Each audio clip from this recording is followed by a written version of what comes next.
Hi, everybody. This is On, and I'm coming to you with this month's Connecting Codes video. Wow, there's so many things happening in the world, and I had to stop and think about what do I want to address this month? What do I want to talk about? And, I'm really busy right now being on tour, so it can be kind of hard to get in and look at some of these things. And I'll put my glasses on and off because I think the glare kind of comes in, and that's kind of distracting in a way, but I may have to put them on to read some stuff that I have written down. Anyways, this is really interesting because it connects to me personally, but it also connects to things that are happening on the world. And as I kind of filtered through everything, I decided, I think what I want to focus on is these floods that are happening, the big floods that happened in Arizona and Utah and just recently, last night, early this morning, Dallas, Texas, got hit with the record-breaking numbers of floods. They had 3 inches in an hour and something like 6.5 inches, I think, total flooding out Dallas. And the thing is these things are never isolated anymore. They're never just random events.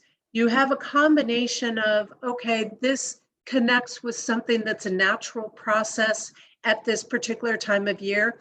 And we're seeing this all over the place in many different areas, not just the US, but many different areas, but this will be a good example for us to work with. I see some of the things that are connected to this happening even in Maine, even though Maine isn't listed as a formal state for some of this activity that I'm going to be talking about. But what happens is when we talk about the narratives in the world, when we talk about the things that are happening in the world events, what's going on, there's always going to be a component of what's natural. So, for example, it's naturally monsoon season in the deserts like Arizona, Utah. It's natural you get your rains every single afternoon. It's common around the Gulf region to have hurricanes, to have heavy rains in the afternoon. It's part of the South, it's part of the Gulf areas, it's part of these regions. So that's the natural part of it, okay? It's part of the natural flow. But what we're seeing happen, the magnitude that we're seeing happen, the record-breaking events that we're seeing happen is not natural.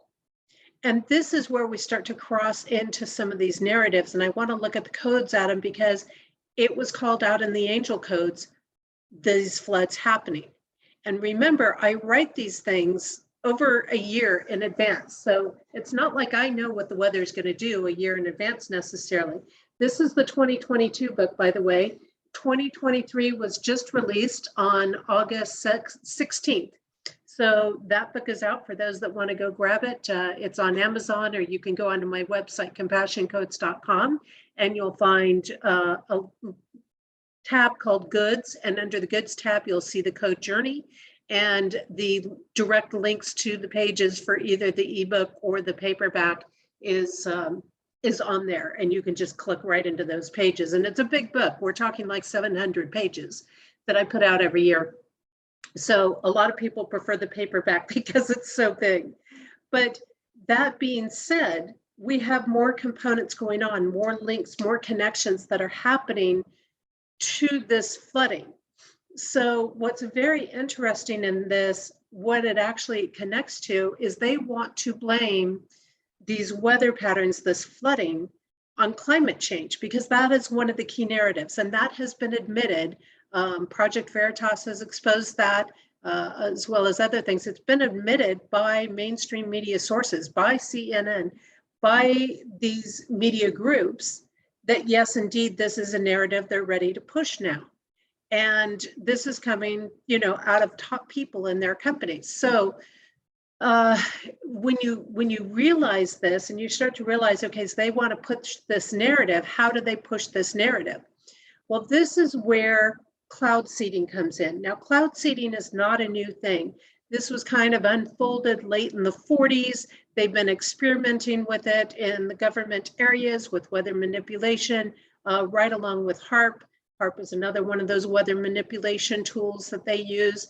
But cloud seeding they've been using since the 60s. So we're talking over 60 years that they've been toying and playing around with this, trying to master it, trying to perfect it. And recently, one of the mainstream sources, and I apologize, I don't remember which one, came out and said, we finally have this down. Basically, we finally basically have this perfected with the weather now. Even recently in one of Biden's talks, he mentioned that, we can't control certain things, but we can control the weather. So it was very subtly put in one of his talks. And this is kind of a scary thing that's happening here, because what they do is they do this cloud seeding, and the cloud seeding uses chemicals that go and get sprayed into the clouds. It's kind of like a dry ice type of thing that goes on, and you can read more about it. There's various things out there. Make sure you're reading multiple components on it, because there's most of the people that are pro cloud seeding are have an invested interest in speaking up against the activist. I'm not going to say the activists are totally right in everything that they say and as extreme as they want to take things, but there are these variations. It's not a necessarily good thing. So chemicals aside, the fact aside that we're spraying things in the air, creating false weather patterns, we are playing with Mother Nature. We're playing with God's creation. And that is never going to fare very well in the end. That's always going to backfire. That's always going to have strong results. So, cloud seeding is going on is if you see the planes flying over and you see things being sprayed in the air, and you can sometimes see the trails of it almost looks like skywriting type of stuff. And then you'll find that within 24 hours, there will be rain in that area. Oftentimes within a few hours, there can even be rain coming in that area. So they're literally manipulating this. Now, what they're saying and what their narrative is basically that, okay, people are starving, these climates can't grow the food that we need to support people, therefore we have to produce more rain in order to feed people.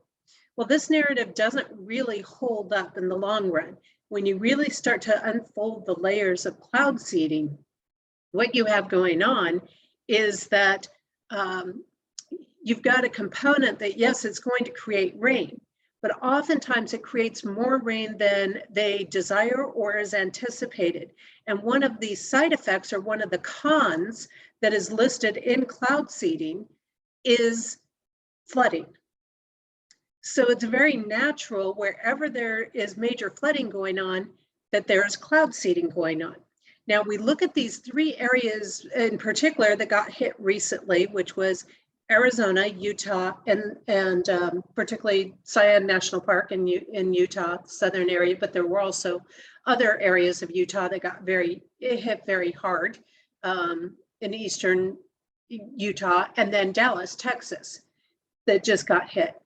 All three of these areas are three of the core 8 states, or 7-8 states, that have been doing cloud seeding experiments for at least the last 10 years, actively, heavily using this. Colorado is another one. So when you start to think about this and you think about where the floods have been coming up in the US, they all correlate with these cloud seeding states. And that's a really interesting thing to consider and to think about in the bigger scheme of things. Now, if you are using this cloud seeding and you're creating flooding conditions, the problem is that you're actually also creating drought conditions. So they're actually creating the conditions that they claim to be correcting and then creating more drought and plant growth issues in the environment, the viral environment. And again, not necessarily from the chemicals so much, which that's again a whole nother realm. But with the cloud seeding, what happens is if you're using it under drought conditions, now naturally there are drought conditions in the summer in the desert. That is a natural thing. Jesse worked in Zion National Park a couple of summers. there's flooding that happened. There were floods equivalent to what we're seeing now happened back in 2015. Arizona, Utah, Nevada, all cloud seeding states. Okay, so these are not new things. Every year they want to make a big deal that a hiker was lost. Yes, it's a tragic experience. I'm not going to deny that.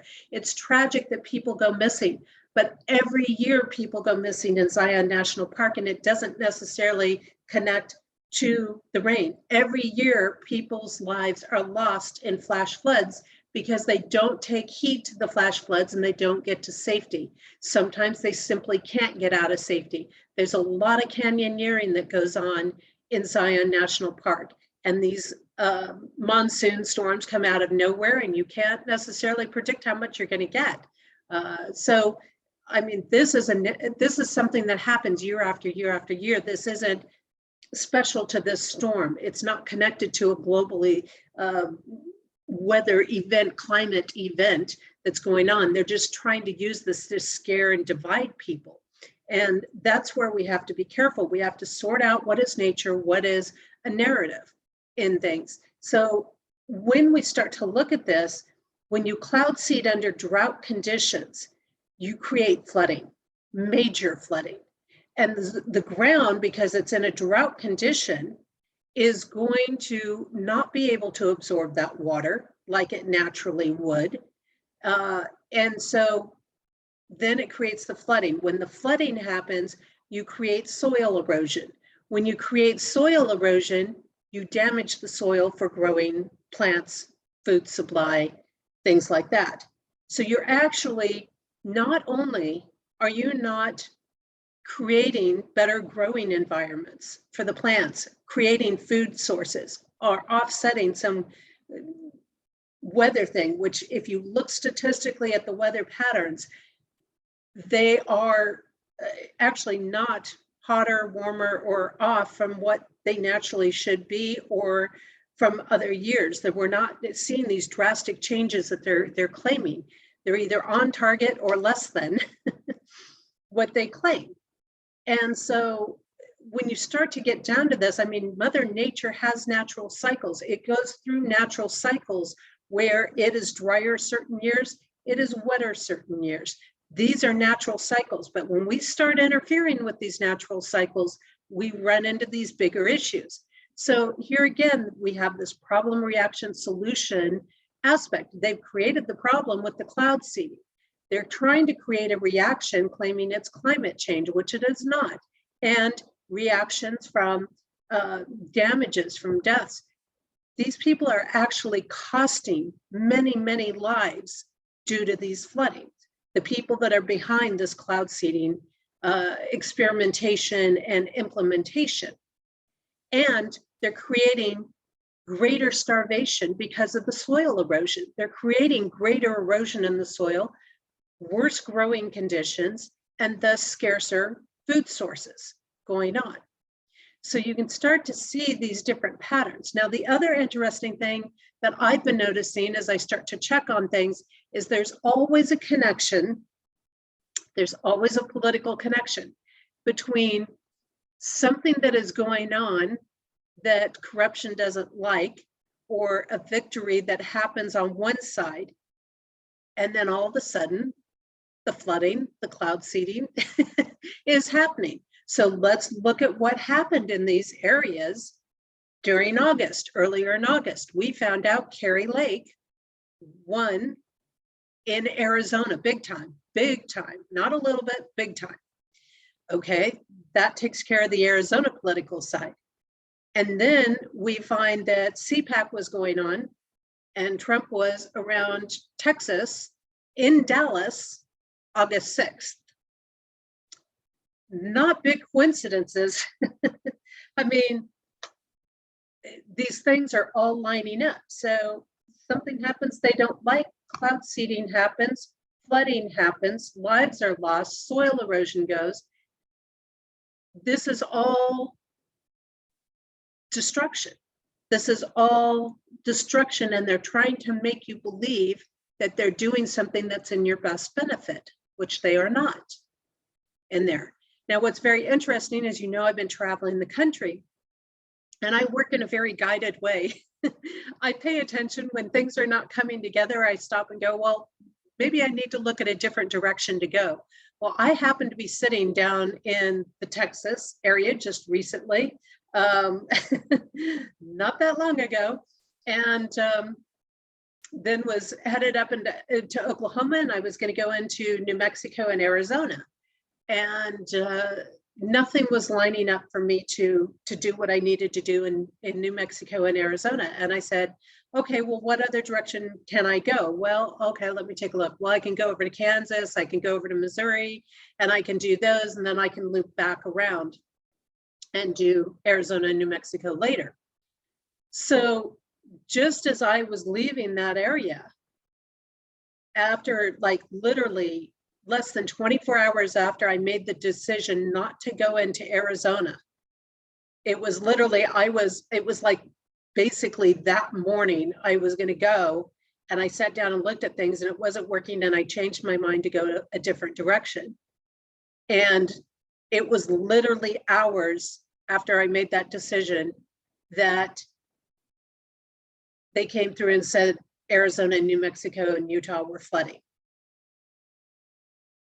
And I mean, it's just crazy to kind of think about it. I guess I was in Oklahoma first, and then I can't remember if I was in Oklahoma or Dallas. And then it was like I had just left Texas, and then the flooding hit in Texas early this morning. So it's like I just left there and it hit. So it's like, okay, I get that I'm being protected on this trip, and it's awesome that that's happening. I'm sorry, that's what seems to be, in the background, in the trails of things, but this is an energetic thing. I'm having a huge impact on the world with the work that I'm doing right now.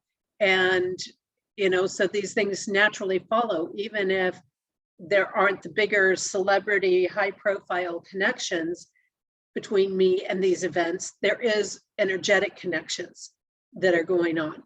And so when the good makes a big leap and bounds, then that polarity energy, that destructive energy comes in to try to squash it down. So it's very interesting that it was all set to hit where I was supposed to go, and I ended up not going there. I chose not to go there. So I won't say where I am right now. We'll wait till I get out of here because they've already had their fair share of flooding earlier before I got here a few weeks back. But these are interesting pieces to connect. And I want to read this little piece because all of these floods, Arizona, New Mexico, Utah, Dallas, Texas, all hit between August 18th and August 22nd, which is today, the day I'm filming this, August 22nd. And in the codes, under the angel influences for that time period, it says, use caution around water areas if there are storms in your area, since this is a time where things can flood a bit easier. Bingo. The codes show us what's going on if we will take heed. We don't always know exactly how it's going to manifest. We don't know that it's going to be a record-breaking rainfall. But each time they do these experiments, they're creating more and more, so which is why they're constantly breaking these records. And what happens, of course, when you get one extreme, nature tries to offset it with the other extreme, so it doesn't do anything. My concern with the cloud seeding, one of my big concerns, is that it's almost like grooming or behavioral training, that it gets to a point where it won't rain easily on its own. It's waiting for that seeding to happen, which is not a good thing. And we know that, this is where they talk about the chemicals that mix, for example, when they do the cloud seeding in winter in Utah, creating plastic snow and not real snow, something else that Jessie witnessed while she was living in the Utah area. So it really is, it's a different texture, it's a different thing. It's not natural, real snow. So this is another reason why now the reports are starting to come out that you've got to be careful about collecting rainwater for drinking water because of the chemicals that are in it, because it's not true rainwater. And that is an important thing to keep in mind when you're trying to store water or do things, that it's not true water. And this is where we start getting some of the contamination and things. Now, from a code perspective, we want to take a look at, well, let's take a look at flooding. What is connected to flooding? Connected to flooding is symbolic of lies, deception, and manipulation that's going on. It is connected to where people will not allow themselves to be manipulated by lies, deception, and manipulation, or where they are living in them and feel like they're having to comply to that for one reason or another. They've succumbed to being manipulated by perhaps a narrative or something like that in there. We have climate change. And what is climate change about, particularly this climate change narrative? Well, that is about creating rebellion. That is about getting people to react, not think logically, not think practically, but to put them in fear and get them into reaction where they can be controlled and manipulated. And once they're in that position, then they use that reaction against them. So this is also, climate change is also about trying to control, and I'm sorry, I have like a little piece of hair. It's about trying to control those that are operating in integrity. So that just naturally shows the connection code-wise about it being a hoax, about it being a false narrative.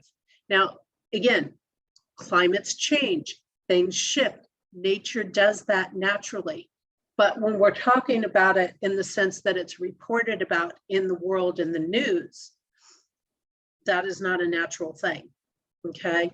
That is a manipulated thing. And they have to almost come up with this narrative to cover up for why these floods are happening, for why these weather patterns that are so erratic and so unusual are happening. And the only way that these things are happening, because they're not natural happenings, is to manipulate them. And we're going to be seeing a lot more of this coming up in 2023. Winter coming up, starting at the end of this year, and particularly January, February, coming into 2023. We are going to have a lot of this weather manipulation going on. A lot of very heavy patterns, a lot of very icy weather going on. So we want to be very careful about this. Now, cloud seeding, when we look at the codes of cloud seeding is actually the partnering of destructive, those with destructive intents. So it is partnerships, people that are joining together in partnerships to act in corrupt, controlling, or manipulative ways in there. It is about breaking the trust, breaking people's ability to rely on things, putting them in unpredictable spaces, placing them in positions of need, and then trying to present them with their basic needs as if it's a gift. So this is something we have to be very, very careful of. It presents itself as being lucky, being something that heals, being something that creates prosperity. Well, you know, in its true sense, if it was a natural phenomenon, it would be. But when it's not a natural phenomenon, it's actually doing the opposite. Okay, so it's actually breaking down prosperity. It's actually destroying the ability to heal. It's actually creating unlucky circumstances, like people who are losing their lives in flooding, who are getting caught and trapped in these situations because of what's being created. So now you've got this balancing of extremes going on, right? Flood, drought, flood, drought, flood, drought that's going on. We've got to stop playing with the weather, because at some point it's going to wipe us all out if we don't stop doing this manipulation factor. weather modification or weather manipulation is really about bringing stagnation. It's really about putting a hold on things. But the good side of this is that it always backfires because divine always comes into play. So this will inevitably backfire on those who are not working in divine service. When we look at these aspects in connection to Arizona and Utah and Dallas and these particular areas, we have aspects of where we find that it is about disrupting peace and creating death in Arizona. It is connected to control and power and selling people on a false solution, which is the connection to New Mexico. And it is about breaking down the essence of God or spirit or soul through death and destruction and disturbance of peace. Now, your soil erosion is a disturbance of peace, and that connects with Utah. When we connect it to Texas, we then have a component of it again, creating this kind of stagnation feature and creating, coming about where there's jealousies, where there is kind of competitive energy to block people from thinking from themselves, which happens, right? If we get put in disaster or trauma situations, our mind tends to shut down and it's harder for us to think of our own solutions and things. So that is really a big part of that. So I really just kind of wanted to cover this and talk about these codes because these are important things and share the experiences I'm having. I mean, it seems like I always outrun storms a bit, but that being said, even though that tends to happen for me when I'm on the road, at the same time, it's been very interesting to see how big and how major these things have happened. Now they're talking about, of course, flooding could be coming up in New Jersey. We, of course, up in Maine, while I've been gone, have had some really extreme conditions happening up there. And again, I know they're doing the cloud seeding in these areas. And I think that that is the biggest, one of the bigger pieces is that we want to look at the fact that we need to stop playing with nature and let nature do its thing and support nature in its natural processes. And realizing how to work with that. So much of this stuff, whether you are talking spraying pesticides on food to make it grow or using the cloud seeding aspects to make things grow, these are false things. These are lies. These are creating fake things, and they are disturbing the soil. If we would let nature do its thing, it would literally only take about 2 to 5 years for the soil to correct itself and to start to be able to take hold again on its own. But if we truly are going to be able to support life on this earth, if we truly are going to be able to create a lot of plant growth and things like that, to have plenty of food sources in our world, then we've got to stop messing with nature. We've got to stop playing into the lies, the deception, and manipulation. We have to stand up for what is right. We have to stand in integrity. We have to start finding the legal and the ethical and the calm and appropriate ways to face these triggers that are being created and to go from there. So keep that in mind as we're moving forward. Of course, each one of us, it starts with each one of us, right? Because if I operate with truth and integrity in my life, if I stand strong in divine principles in my life, then that is going to strengthen that in the collective. So each one of us that just takes care of our own life will strengthen the collective naturally and build that up within it. And we don't have to be a victim to these things. We don't have to play along with these games. We don't have to just sit back and take it. We have ways that we can move forward and to stop accepting these things. We can legally go through the channels to petition to stop the cloud seeding. and these sorts of things. So we don't need to be doing these things. We just need to let nature take its course, and we need to support nature in its natural processes. And when we do that, we will flourish. We will have plenty. We will have abundance. And really, we already do, but we're depleting it through these measures. So take a look at that. I hope this gives you a little something to think about. Thanks for listening in. Swing over to compassioncodes.com, pick up your copy of the 2023 book so you can be aware of when these events are getting ready to happen. It's not all about political events. It's a personal growth process. It is about opening up yourself, bringing out divine wisdom, implementing that in our world, making it more and more active in the world. And at the same time, it's giving us a heads up on what is happening. And if you're in these cloud seeding areas and you're seeing that come up in the book, pay attention, because it is there, and you're going to be more prone to things happening in those areas. So with that, I hope you all have a great month. I'm still going to be on the road for a couple of more months here, and I'll be coming back to you next month. Take care, everybody.